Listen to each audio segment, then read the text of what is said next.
Hey guys, it's Rasan BC18, and if you clicked on this video, thank you for that. But we just got a new blog post for EA Sports UFC 3's stand-up game, and it's going to be taking a deep dive into the damage system and how it works and what happens with specific things. And so I'm just going to read it off, and it's going to be quick edits and stuff like that, but it doesn't matter. I will be putting bullet points up on the screen whenever I do talk about a certain thing.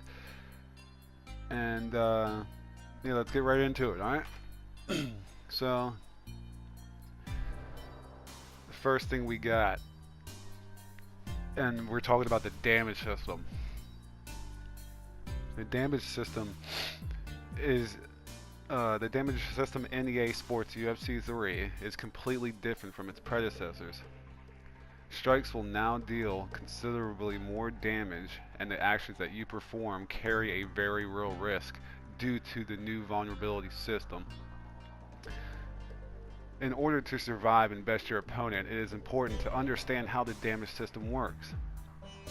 As in past games, there are 3 damage regions you can target in an attempt to hurt your opponent: the head, body, and legs.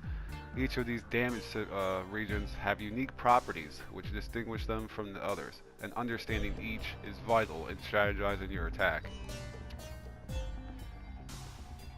Let me begin with the core set rules shared by all 3 damage regions, providing you with a baseline to build your strategy. Oh, and by the way, this article is by Jeff Hauer, or Hauer, however you want to say his name.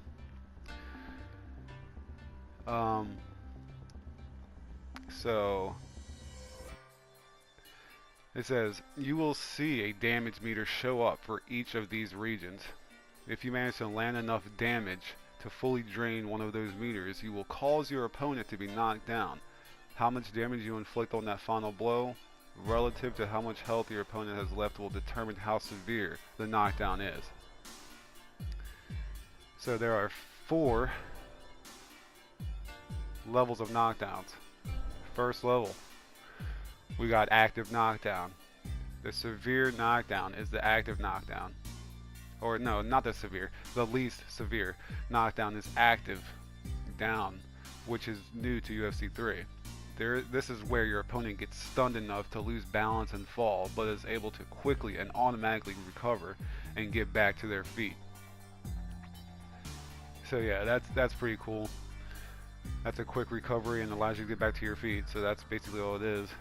Alert knockdown. The next level of severity is the alert knockdown. This is where your opponent falls to the ground but recovers their defenses upon landing and is put in an immediate defensive position.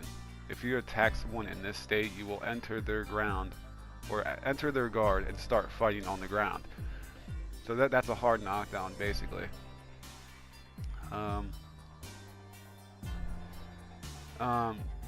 Okay, so now you got the third level is knockdown. The next level of the severity is knockdown. This is a state where your opponent does not recover as they hit the ground and are left in a vulnerable position until they do.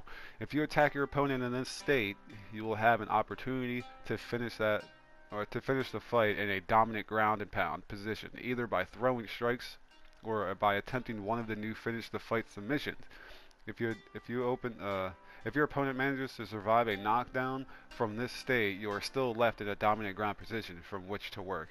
So it seems like you're going to have the choice to just either ground and pound or actually go for like a signature submission to try to just finish the fight right then and there, so you don't have to deal with their bullshit and cheeky exploitation. That's actually really exciting to hear. But if they do survive, you guys are just on the ground position and your character is dominant. So the 4th level is the most severe state is the knockdown. If you manage to knock someone out, the fight is over. And we got a paragraph underneath this saying, like I said before, the total damage you inflict on the final blow leading to a knockdown relative to how much health your opponent has left will determine how severe the knockdown is. So the question is, how much damage do you need to inflict to cause each type of knockdown? Well, the amount is varied based on your fighter's chin, a opponent, or a new concept that has been added to EA Sports UFC 3. The next thing on the blog post is chin. Behind the scenes, there is a new meter that represents your fighter's chin. Every time you are stunned, rocked, or knocked down, your chin meter depletes. As your chin goes down, the amount of damage to reach each of the level severity for the knockdown reduces. Basically, the more times you are rocked or knocked down, the less damage it will take to you, or the less damage it will take to knock you out the next time your health goes below 0. Depleting your chin and reducing health to 0 will cause a knockout regardless of how much damage that final blow carries. So you can still get knocked out by fucking jabs and shit. It seems like jabs and stun. Another new so basically now it's talking about the stun meter. Another new concept in EA Sports UFC 3, the stun meter. This meter is hidden from the player and represents the short-term damage or stun value inflicted by a strike. It's the depletion of this meter that changes the severity of the knockdown. Okay. So basically that seems like, let's say I hit you with a straight. The stun meter behind the scenes apparently probably lower a little bit of amount. And then if you hit them again with that meter being stunned, like that meter being depleted before it gets back up to its original position on the meter,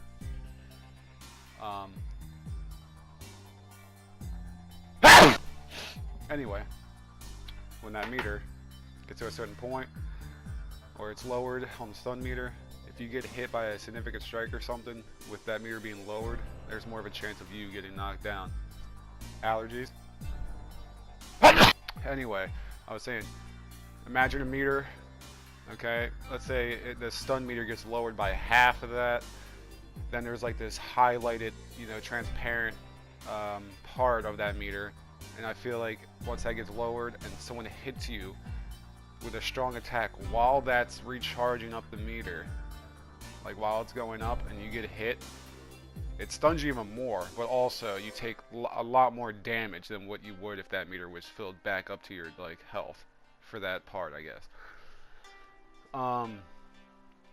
So it goes on to say, when you land a strike, the stun meter for that region immediately fills to match the damage inflicted by that strike. Okay, it's gonna explain it. I'm fucking stupid. I don't know why I'm trying to explain it.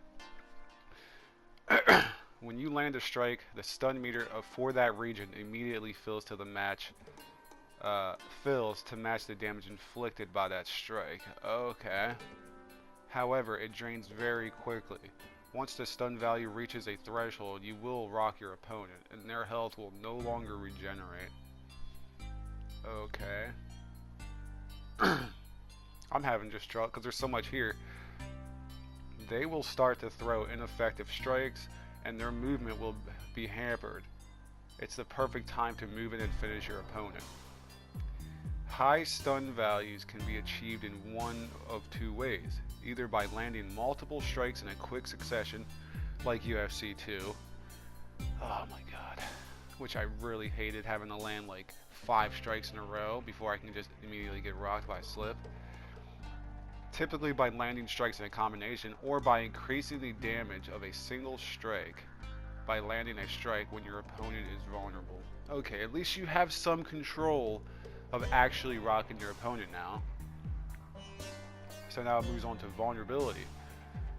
Just like in real life, understanding when your opponent is vulnerable is incredibly important to understand. Every time you perform an action, striking, moving, lunging, head movement, etc., you expose different parts of your body to increase vulnerability. Okay. When a strike is landed on an opponent in a vulnerable region, the damage can be multiplied by up to 6 times.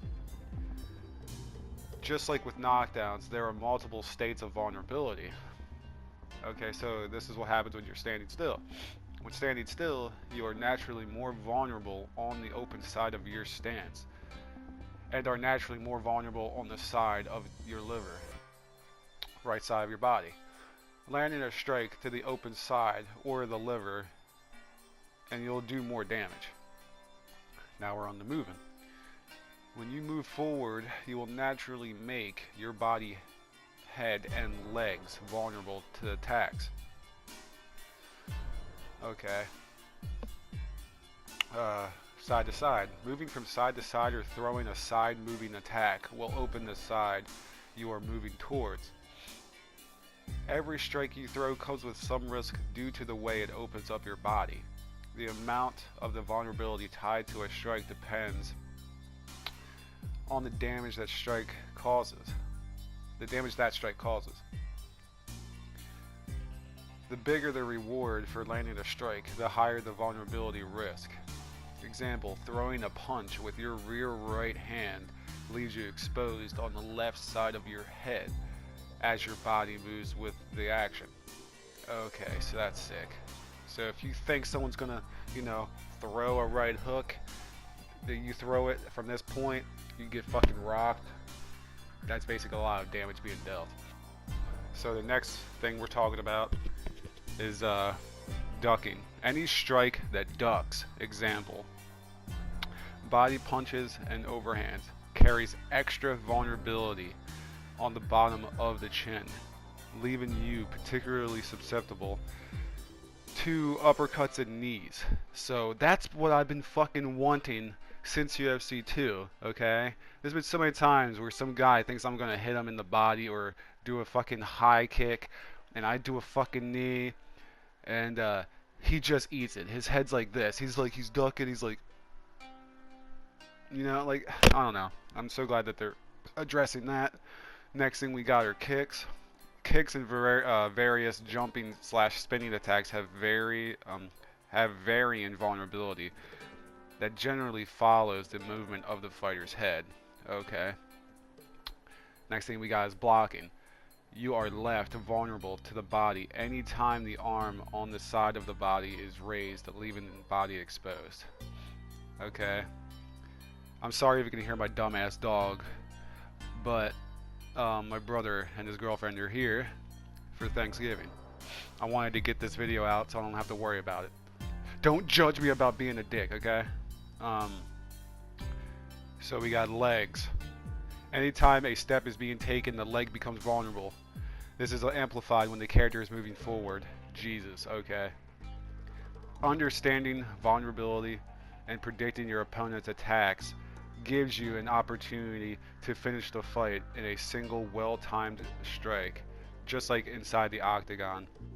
Alright guys, so now we're moving on to health recovery. It says here, each damage region has a unique property from other damage regions.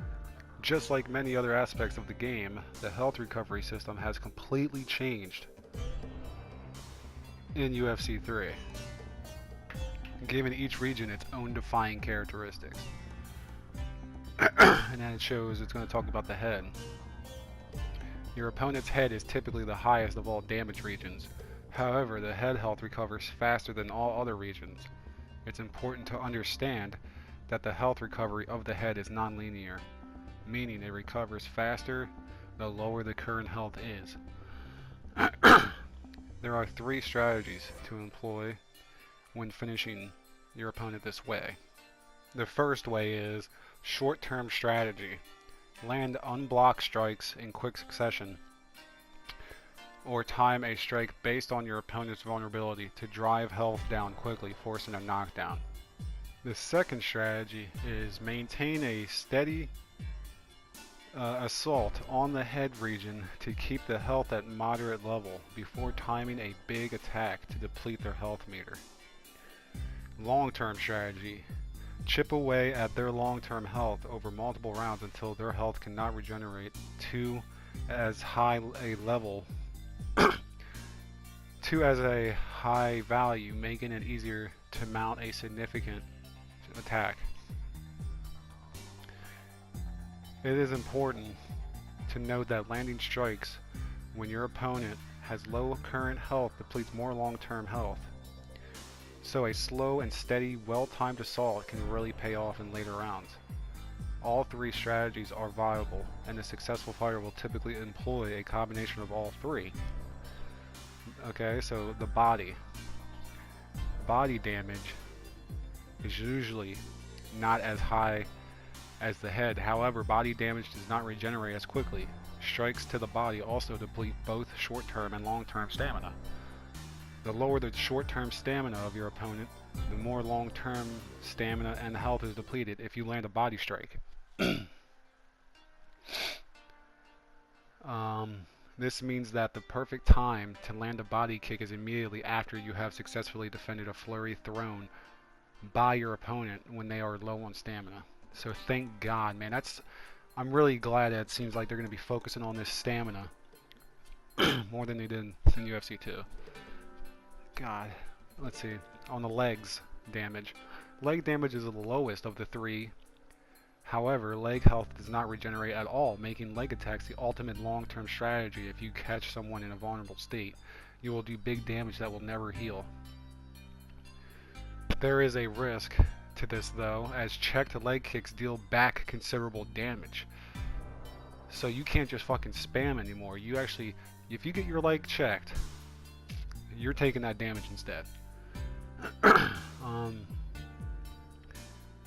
It says checking 2 leg kicks in a quick succession will cause a health event to the kicker.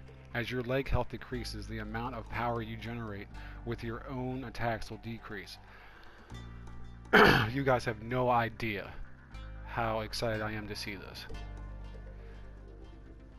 So as long as you are not predictable with your leg kicks, they can be great investment that can pay off in later rounds. So everyone who's ever spammed leg kicks in anything in UFC 2, you're gonna die in that game. I'm tired of you type of players.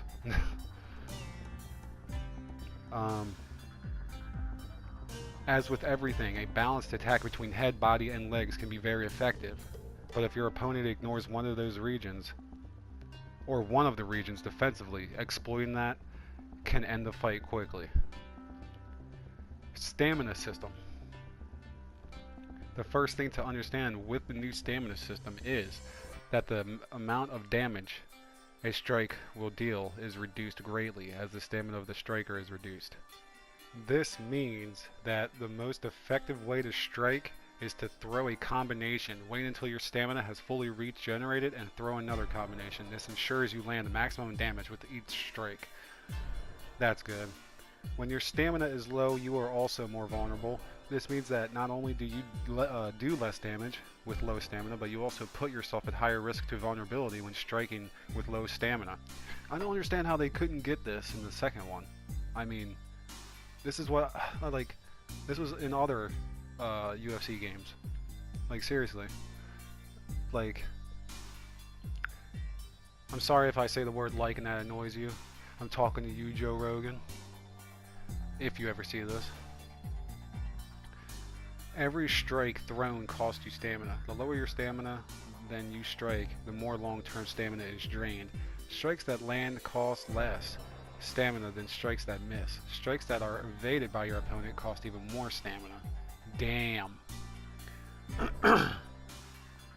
Stamina floor. The stamina floor is the lowest you can reduce your stamina to by throwing a certain type of strike. Each strike has a different stamina floor. Straight punch. A straight punch has the highest stamina floor. If you only throw straight punches, you will only drain your stamina to a minimal level.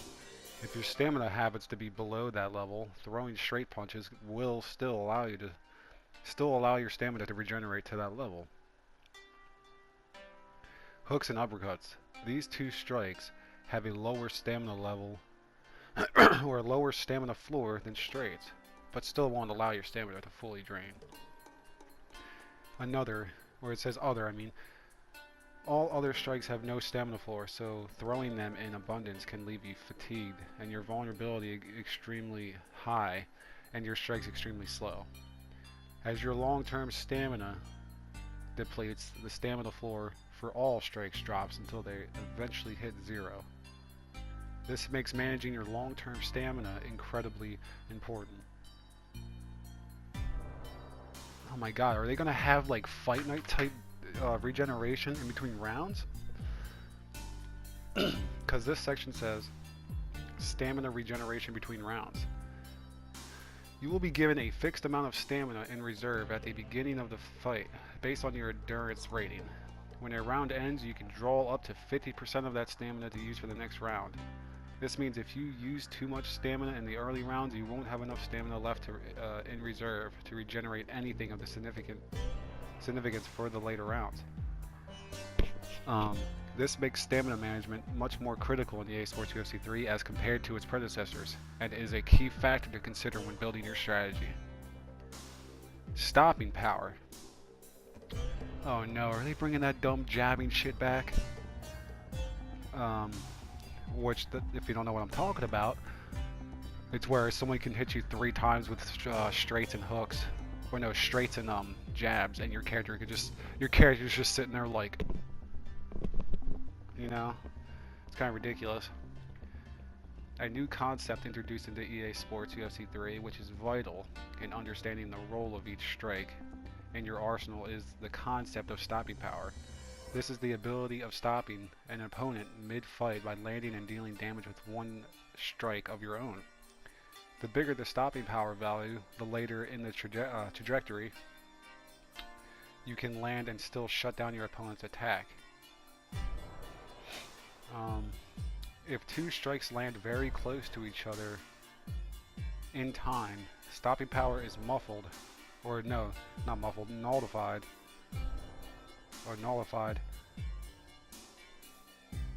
and a concept called damage muffling takes over. In this scenario, the first strike to land deals full damage. If 2 strikes land on the exact same frame, they both deal full damage, leaving the window open for double rocks or double knockdowns. That's awesome. On top of these baseline rules for stopping power, there are several exceptions specific to different strike types that are very important to understand. Any head kick or overhand punch to the head will always interrupt any strike your opponent is throwing. Thank God. And will always cause a stagger if landed clean and unblocked. A straight punch to the head will always interrupt a forward moving strike. That's cool. A round strike, hooks, roundhouses, etc., thrown from the left side. Actually, wait a minute, never mind. That's one more forward. The one after that, the one I just said, says a standing or retreating lead hook. A check hook will always interrupt a forward moving strike. A round strike, hooks, roundhouses, etc., thrown from your left side will always stop your opponent if they are moving towards your left side. That's cool as shit. A round strike, hook, roundhouses thrown from the right side, same thing. A front kick to the body will always interrupt your opponent's strikes or movement and will always push them backwards. Front kicks are always easier to evade with basic side steps and easily caught with a successful low blow. Side kicks to the body will always interrupt your opponent's strikes or movement and will always push you back even if blocked. They are, however, very easy to evade and can be avoided with simple movement. Understanding the role of stopping power in the ways described above is vital in learning how to control your opponent's movements around the octagon. Using these simple rules, you can safely shut down overly aggressive opponents, create space using pushing strikes, and force a fleeing opponents back to the cage, pin them in and attack them while they are in a position that nullifies several of their defense options. Now we're going into frame advantage.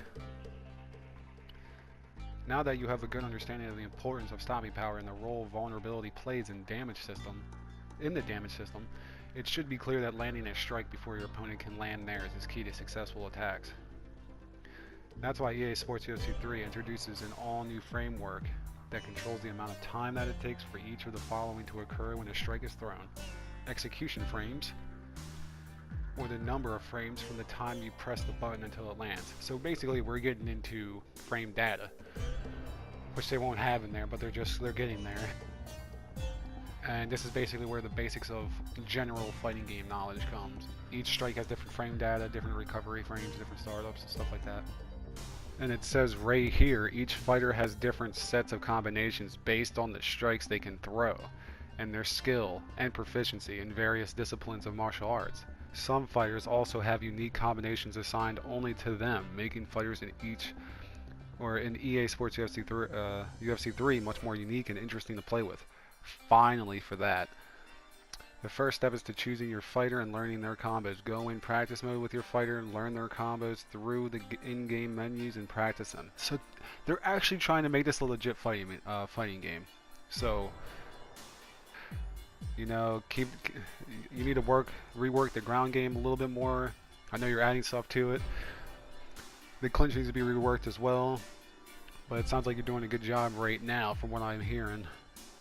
Choosing your fighter and learning their combos. It's just like any other fighting game. I mean, fighting game enthusiasts want to do that. Commit them to muscle memory. Combinations are much more harder to throw in EA Sports UFC 3 due to the increased number of techniques made available in the control scheme, and practicing them in a safe environment is vital to success in a real fight. The most efficient use of stamina and the best way to maximize the potential damage dealt to your opponent is to throw your combinations from full stamina and then allow your stamina to regenerate to its maximum again before starting another combination. Another more aggressive than this will reduce the potential. It says anything more aggressive than this will reduce the potential damage dealt with each strike in the combination. So I mean, that's the thing that should have been in UFC 3 or UFC 2. I mean, wasn't there before, barely. Some combinations can only be thrown when a particular strike in that combination misses. It's called like missed roundhouse, spinning back fist, for example, or two spinning back fist example. That is sick. Other combinations can only be thrown when particular strikes land. Roundhouse to rear straight combo, for example. That's sick, man. I can't wait for that. Get familiar with different combos, practice them, experiment with them in fights. There is a lot to explore, and adding new combinations to our arsenal that can be a rewarding experience. I am so fucking hyped for this shit. What else we got here? Range management. In EA Sports UFC 3, there is a new emphasis on movement thanks to real motion tech. Every action you perform can be done with standing still or moving. This opens up a whole new dimension of strategy, and understanding range management is critical to being successful with these new strategies. Just more and more I read, it just keeps reminding me about games like Mortal Kombat, Street Fighter, Tekken. I'm a real big fan of Tekken. Been playing that. There's going to be another Tekken video at some point, fighting randos. There are 5 ranges to be aware of in the game. Elbow range, punch range, kicking range, step kicking range, out of range. So I mean, typical stuff that you already know. As the name would suggest, elbow range is the distance at which you can successfully land a standing elbow on your opponent. So on, so on. I mean, I don't think I really need to get into that. Let's see. Yeah, so I mean, there's going to be different ranges you're going to have to learn. So we're going to move on to... Oh, wow. Oh, okay, here we go. One final way in which range comes into play is when comparing fighters with long reach versus short reach. Obviously, the longer reach fighter has a bigger range for their strikes as compared to that of shorter reach fighters. In order to balance this out, we have made the range requirements to hit maximum damage much stricter for long-range fighters than the short-range fighters. This variance is even more pronounced on short-range strikes, where the shorter fighter will naturally shine. This means that even though they can both achieve maximum range, it is much more difficult to do with a longer-ranged fighter. That is sick. That's awesome. In addition, we have added an execution frame penalty to the longer fighter to stimulate the fact that their longer limbs take much more time to reach their target. The hope is that this balances out the tall fighters and shorter fighters, making them both competitive if used the right way. As always, the best way to understand this is to go into practice mode and experiment with various techniques. That's nice. That seems really cool. The defensive options and strategies have completely changed in EA Sports UFC 3, and understanding your defensive options is another big key to success. The biggest shock to returning players will likely be that parries are gone. Thank you, EA. Like, I've been wanting that forever, man. So yeah, basically, that's mostly of all I wanted to talk about. I really wanted to make this apparent and put it up on my channel. But yeah, if you guys like what you just heard and read, I mean, I'm gonna link it down in the description below. Let me know what you guys think about. Are you excited for this game? Or are you not? I mean, I'm really excited for it. I'm not a fanboy of UFC either, just to say, but this has really given me hope that they can actually change something about UFC, and if they can get it up there to fucking like fighting game status, hell yeah, I want that. So until the next video, guys, I will be making some videos on that beta. I will be playing that beta as much as I can. So until those videos come up, thank you guys for watching, and I'll see you in the next video.